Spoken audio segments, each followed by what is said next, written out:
atuh urang mun nyaritakeun ngabersihan moal kaluar titilu.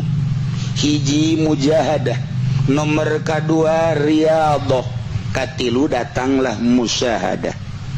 Moal datang ke musyahadah lamun teu mujahadah, moal bisa riyadhah lamun teu mujahadah. Artina mujahadah merangan nafsu, artina riyadhah ngajar nafsu. Kunaon si ai dahar hayang nu ngeunah bae nafsu, ajar geura. Ajar geura. Kunaon si urang hayang hees bae boro-boro tipe tingker ngaji ge hayang hees bae tembak geura ge. Perangan ge tembak. Tah mujahadah merangan nafsu, ngajar nafsu. Ulah dieuwekeun nafsu perangan kena lunak.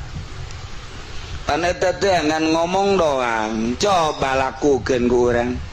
Hiji ulah dahar di mana can lapar, ketika dahar ulah sebe-sebe mujahadah. Ngaranna penting urang tunduh bae perangan ku urang cik benta di ka Allah keun. Cukup bae urang bari maca sholawat bari diuk perjalanan.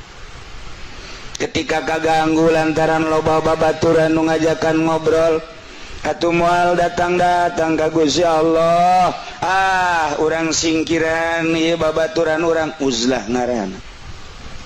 Perjalanan ngaranna. Hirup ku hariman teu ancul-anculan neangan dunia, urang qanaahkeun we atuh ayeuna mah supaya terjadi zuhud. Urang qanaahkeun hirup saaya naon wae we heula urang gunakeun ge jang kakuatan ibadah, ujung-ujungna bakal jadi zuhud. Moal zuhud lamun teu diqonaahan heula ku urang. Riyadhah ngaranna. Mulai perjalanan bisa sabulan jago.